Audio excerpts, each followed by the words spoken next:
शन्नो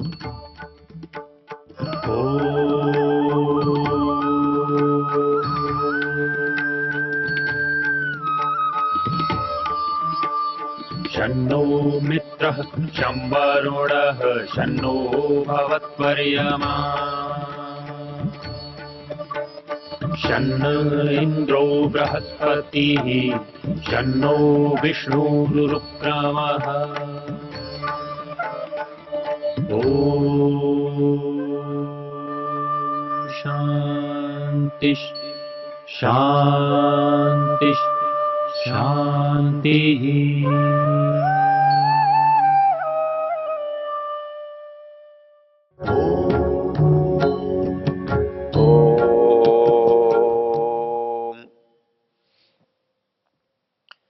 यजुर्वेद के 31वें अध्याय को, जिसे हमने सृष्टि उत्पत्ति का अध्याय कहा था, सृष्टि विज्ञान का अध्याय कहा था, उसमें एक मंत्र की चर्चा हो रही है और वो मंत्र है यत् पुरुषेण हविषा देवा यज्ञमतन्वत वसंतोस्यासीदाज्यम ग्रीष्म इध्म शरद हवि।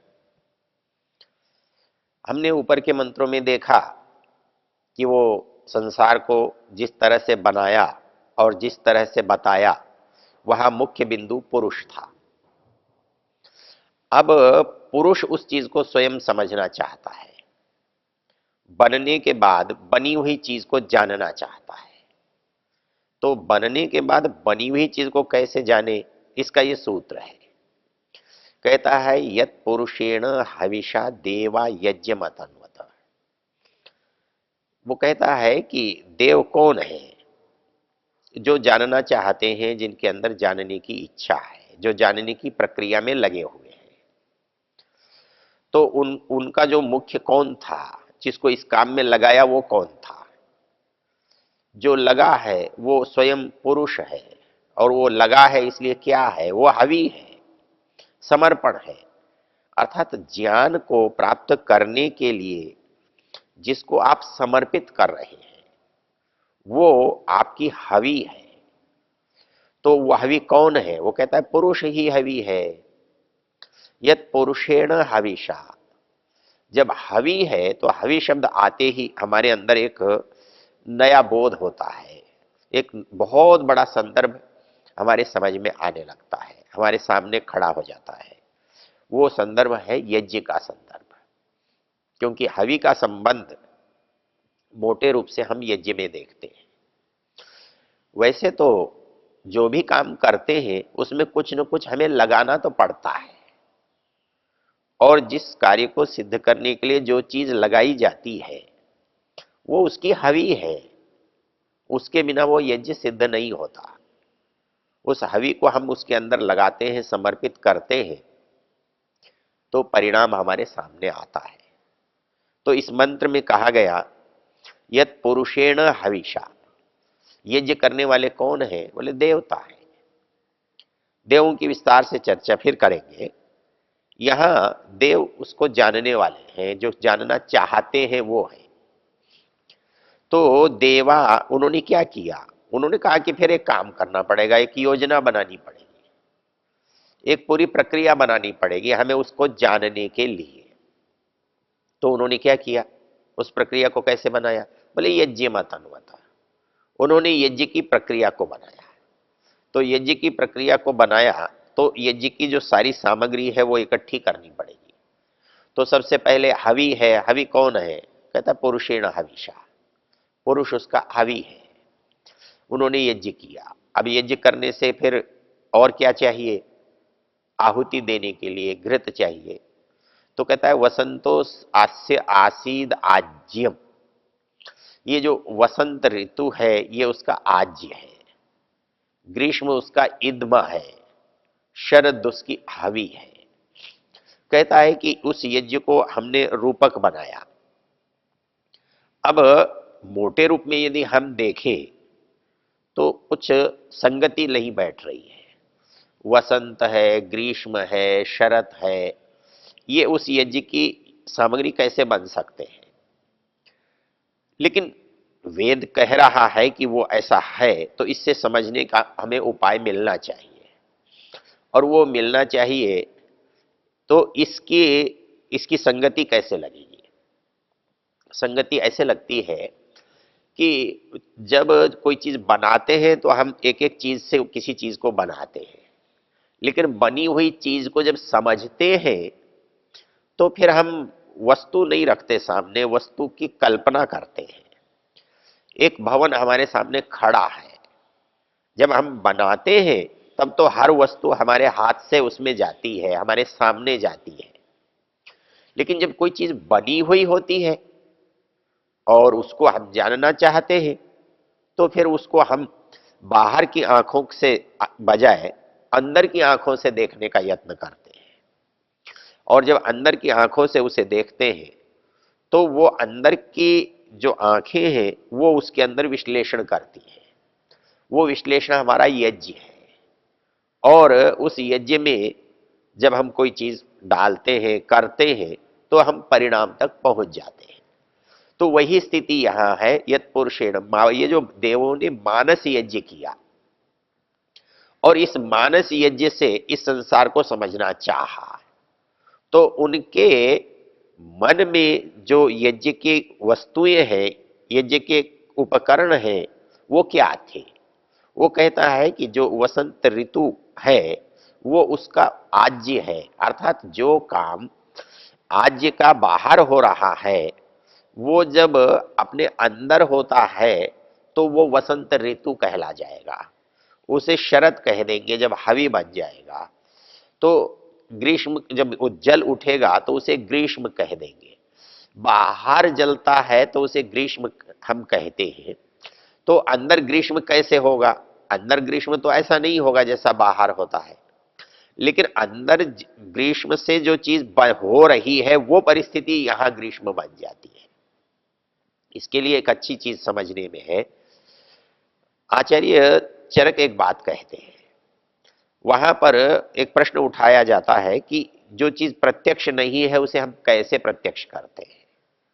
और हमारे आजकल के लोग ये समझते हैं कि पुराने लोगों के पास प्रयोगशाला तो थी नहीं, तो इन्होंने किस चीज को साक्षात कैसे किया होगा? तो वहां पर एक मानस प्रत्यक्ष की चर्चा करते हैं। और उस मानस प्रत्यक्ष में गलती क्यों नहीं होगी? वो गलती तब होती है जब अज्ञान होता है। अज्ञान होता है तो बाहर भी गलती होती है, और अज्ञान होता है तो अंदर भी गलती होती है। तो गलती का कारण अंदर होना या बाहर होना नहीं है, गलती का कारण अज्ञान होना है, दृष्टि का दोष होना है, बुद्धि का दोष होना है। यदि वो बुद्धि बाहर अच्छा काम करती है तो हम वस्तु का विश्लेषण करके देखते हैं, लेकिन यदि उसी वस्तु का विश्लेषण हमें अंदर करना पड़े और अंदर की आंखों से, विवेक से, बुद्धि से देखें तो क्या दिखाई देगा या कि नहीं देगा? तो नियम यह है, जब बाहर दिखाई देगा तो अंदर क्यों नहीं दिखाई देगा? जब बाहर उसका विश्लेषण किया जा सकता है तो वो विश्लेषण पहुंचता तो अंदर ही है। वस्तु भले ही बाहर है लेकिन विश्लेषण हो रहा है अंदर। तो यदि वो वस्तु हम अंदर मानकर चले तो वैसा ही विश्लेषण कर सकते हैं। ऐसा क्यों कर सकते हैं? इसके लिए आचार्य चरक ने एक बात लिखी है। वो ये कहता है कि जो आप्त होते हैं वो ऐसा कर सकते हैं, लेकिन आप्त होता कौन है? तो कहते हैं आप्त वह होता है जिसकी बुद्धि में से रजोगुण और तमोगुण समाप्त हो गया हो। क्योंकि बुद्धि में जब सतोगुण होगा, प्रकाश होगा, तो निश्चित रूप से जो वस्तु जैसी है वैसी ही दिखाई देगी।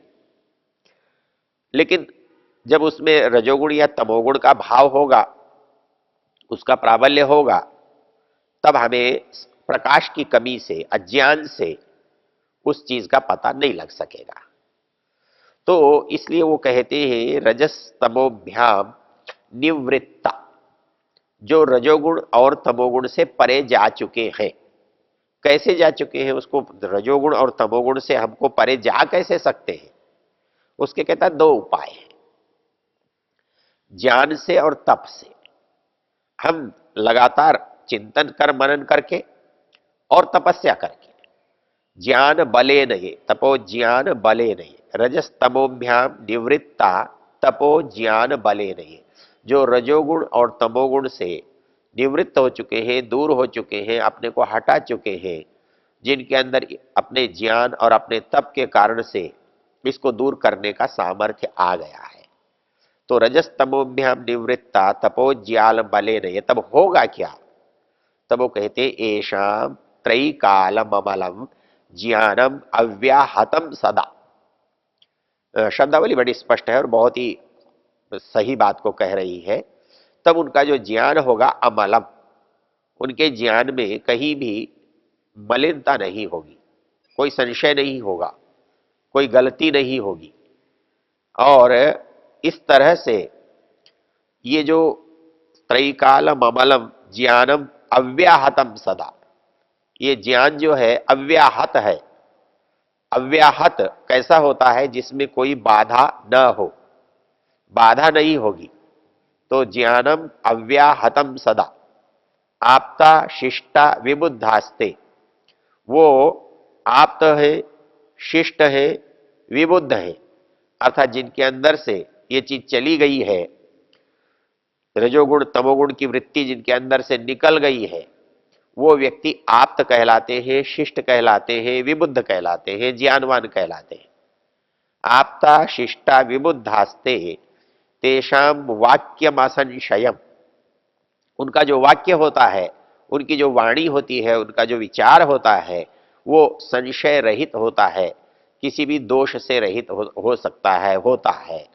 तो उनकी एक परिस्थिति बन जाती है कि वो जो देखते हैं, जो सुनते हैं, जो बोलते हैं, वो सत्यम वक्षन्ति ते कस्मात् असत्यम नीरजस्तमा, क्योंकि झूठ बोलने के लिए, अज्ञान की बात कहने के लिए, ज्ञान को कम होने के लिए रजोगुण और तमोगुण की आवश्यकता है।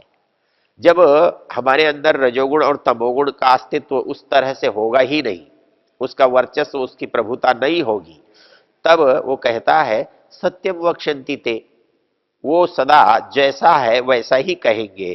क्यों? असत्यम नीरजस्तमा, उनके पास से जिसके आधार से, जिसके कारण से वो ज्ञान निर्मल न हो, वो कारण रजोगुण और तमोगुण है, वो उनके पास है ही नहीं। जब वो उनके पास है ही नहीं तो वो गलत बोल कैसे सकते हैं?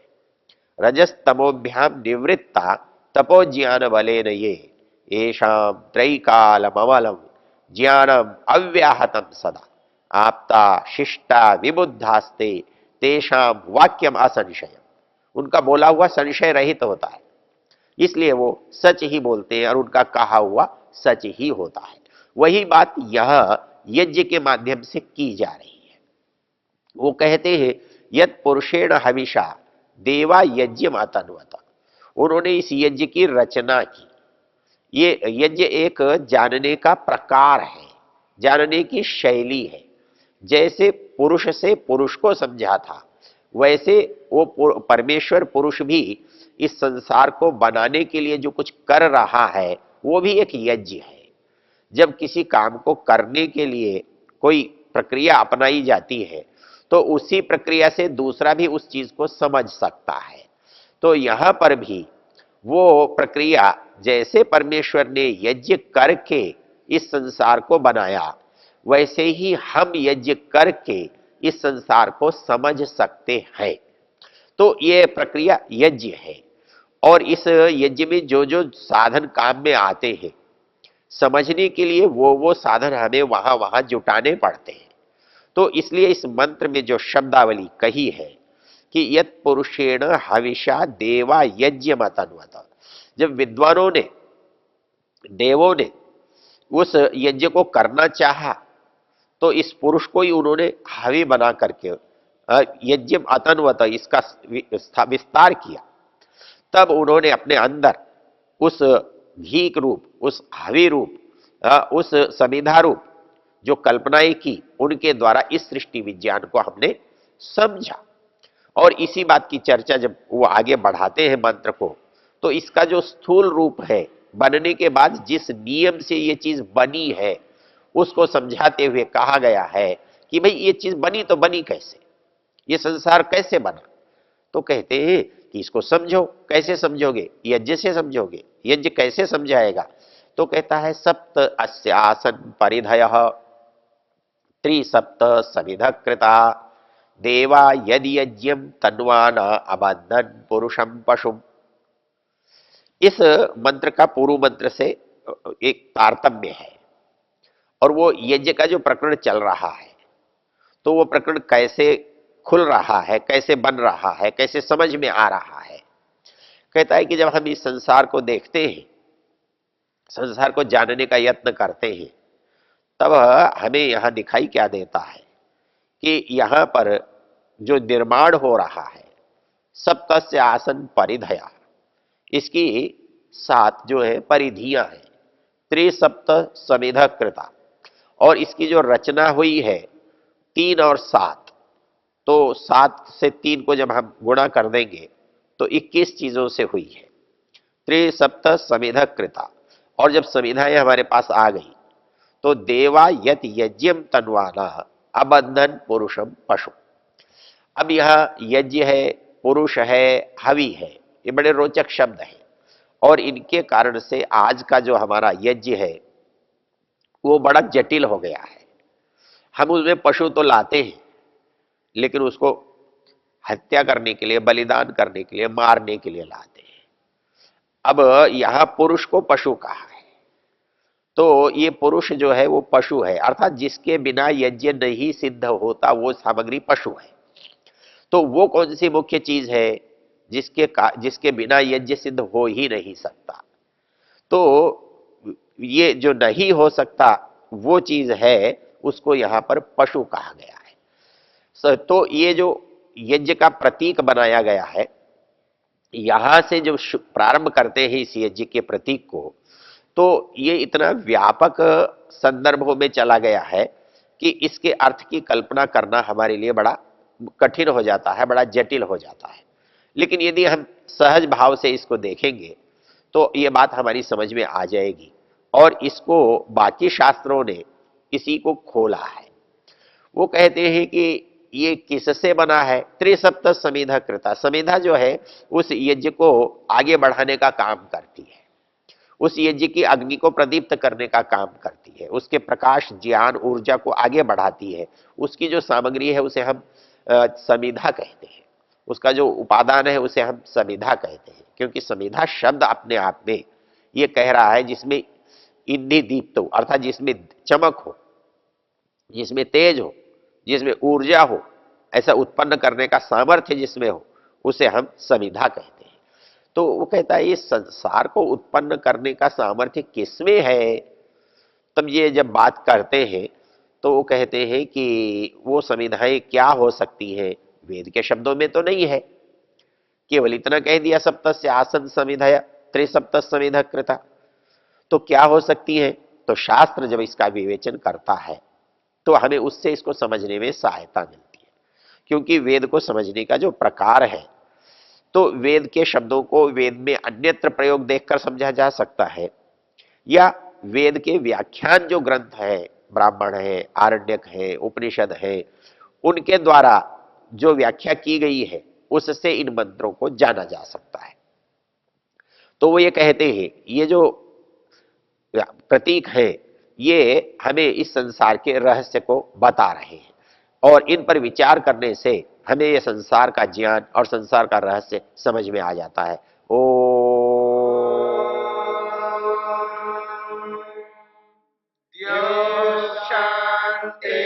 शांतिरंतरिक्षम शांति पृथिवी शांतिरापः शांतिरोषधयः शांति वनस्पतयः शांतिर्विश्वे देवा शांतिर्ब्रह्म शांति सर्वं शांति शांतिरेव शांति क्षमा शांतिरेधि